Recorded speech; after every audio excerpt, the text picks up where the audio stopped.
Welcome to today's show. It's a recap of episode 2, season 5 of Game of Thrones.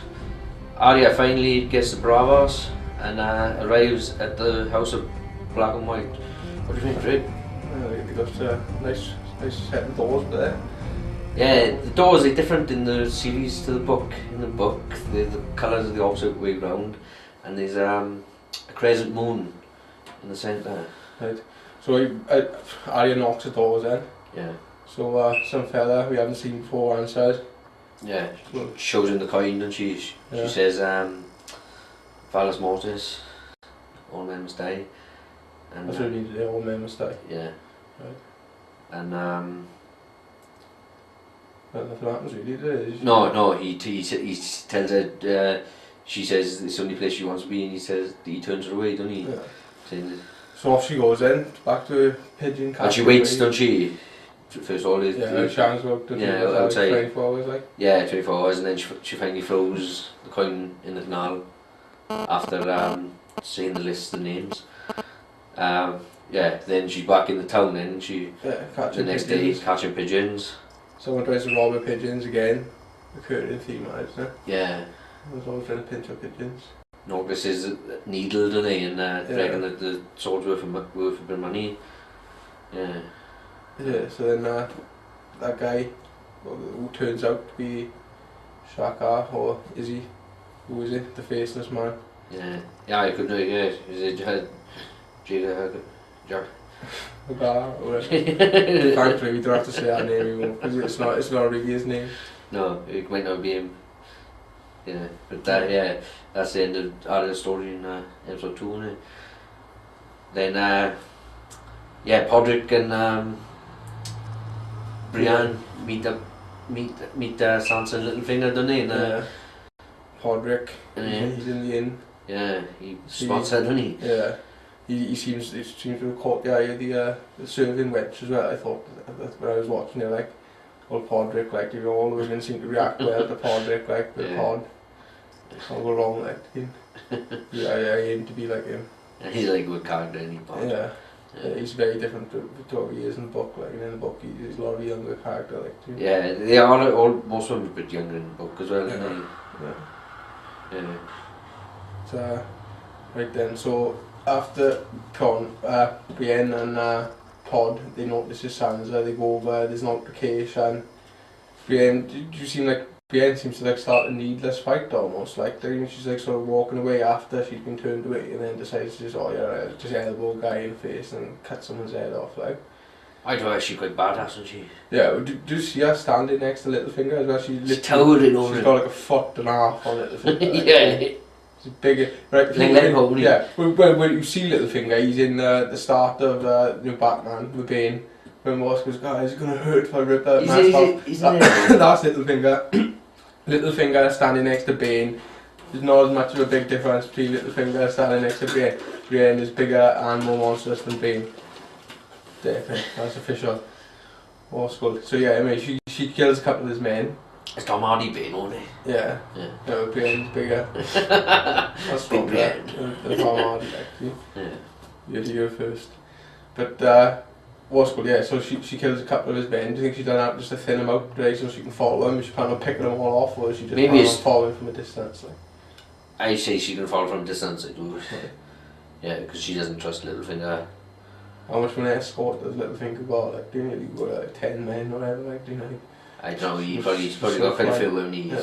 She flew through about 4. Because the land is still in turmoil after the north, the War of the Five Kings. Yeah, so they go anyway, and Sansa turns her away. Like, you seem to think that Sansa, you know, she's not under any sort of duress. Like, do you know?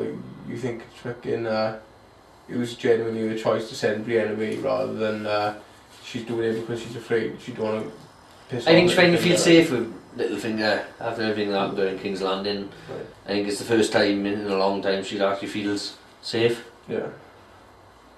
But I'm not sure where they're going now, because Littlefinger received a note, didn't he, by Raven, and he didn't really say what that was about. I think, personally, like spectating, I would say that's coming from Varys. Like, Varys seems to be You think they're in cahoots too? Not so much in cahoots. I think they both major players. Like I think Varys is trying to pull strings. They pull everyone towards Danny at the moment. Like, oh, he's definitely on the Targaryen bandwagon. That's might be where they're trying to get Stark up there. Like, because like if even though they need a Stark for the North. Stands as a girl, like but as far as they know, Bran is dead. Bosco. They think Jon is a bastard. So Sansa, part of the Night's Watch. Yeah, Sansa's the only. They think Sansa's the only heir to the throne to the north, and they need the north. The king of the north. They need a Stark to the north because the other men they only follow the Starks. Yeah. So then straight after that scene, we go straight to Jaime and Cersei, with Cersei pushing for the return of Myrcella. Yeah, they received the necklace that she gave Myrcella, and she thinks it's a threat, and Jaime offers to go to find out because Cersei be making him feel bad for being a bad father. Yeah. So Jaime now he's like he's going there. He's not going alone. He's taking crew. Yeah, he's taking Bronn with him, and he. Yeah. So we see Bronn happy with his new title and that. Yes, he's quite enjoying his lordship, and he. Yeah.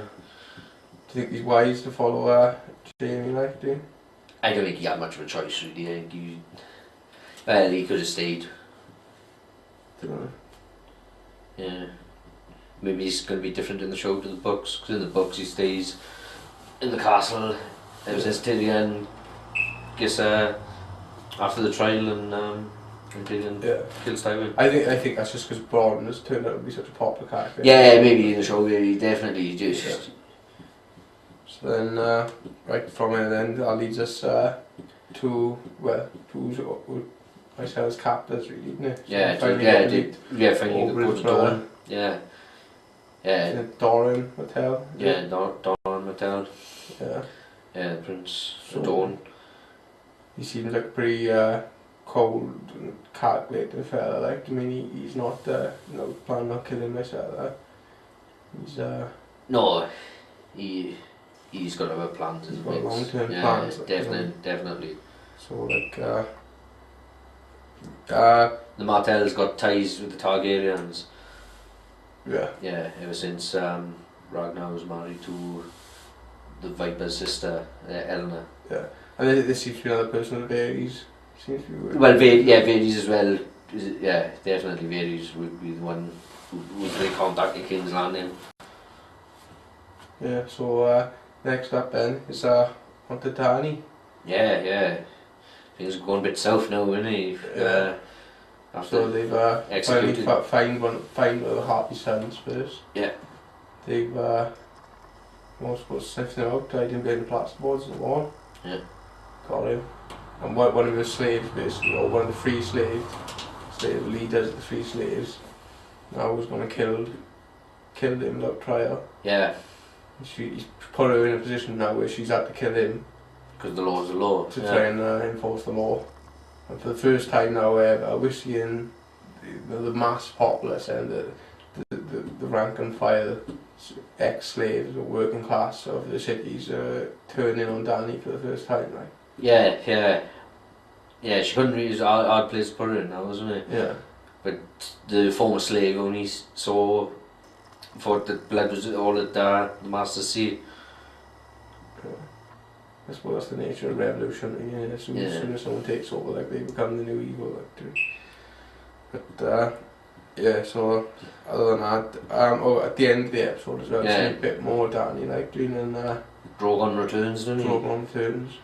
Yeah. The little dragon sniffing at there. Yeah. It reminded me of you see Dr. Tiny Dragon.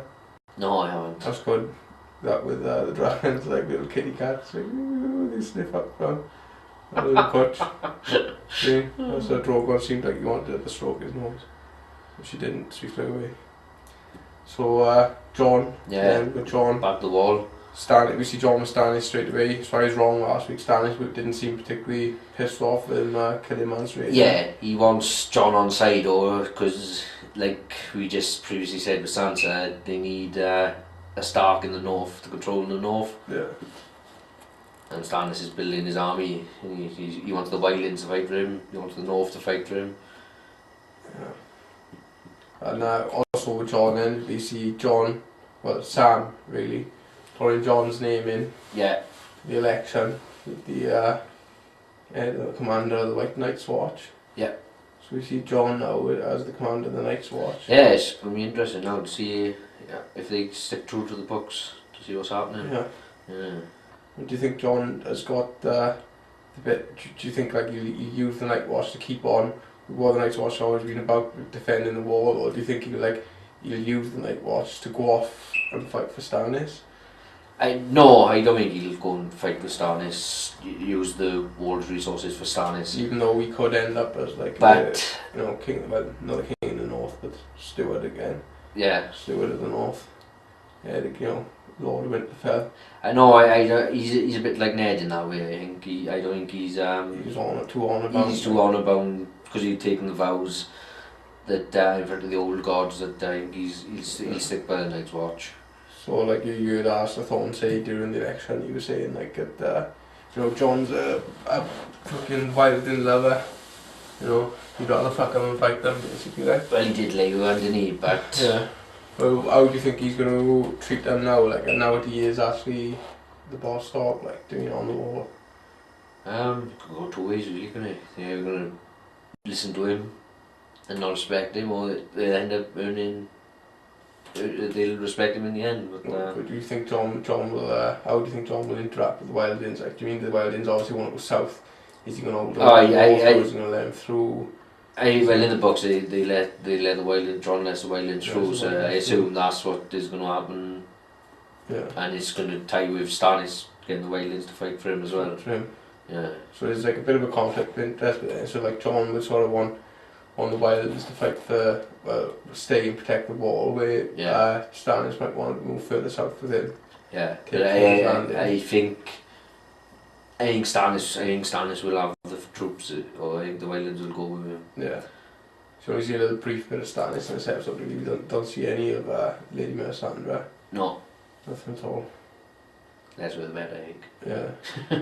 Pretty rich. Yeah. So that's pretty much it for the episode, really. We've covered pretty much everything. Like we said, it ends up there with we just see little flashes, Drogon. Yeah. It's just like it seemed almost like you mentioned that they didn't put that into the books. It seems like almost it's been shoehorned in just to show you how much bigger Drogon is getting. Yeah, there's one dragon still let free. Maybe just to remind viewers that there's still one out in the open, and how big he's got. Yeah, because he was massive. No? I suppose they need to justify why the one dragon is so much bigger than all the others, and that's like this extended period now of him sort of roaming free while they well, that was always the case when the Drogon was always the bigger the three. Yeah, I think he's going to get a lot bigger. But yeah, when he's been out eating what he wants, do what dragons do.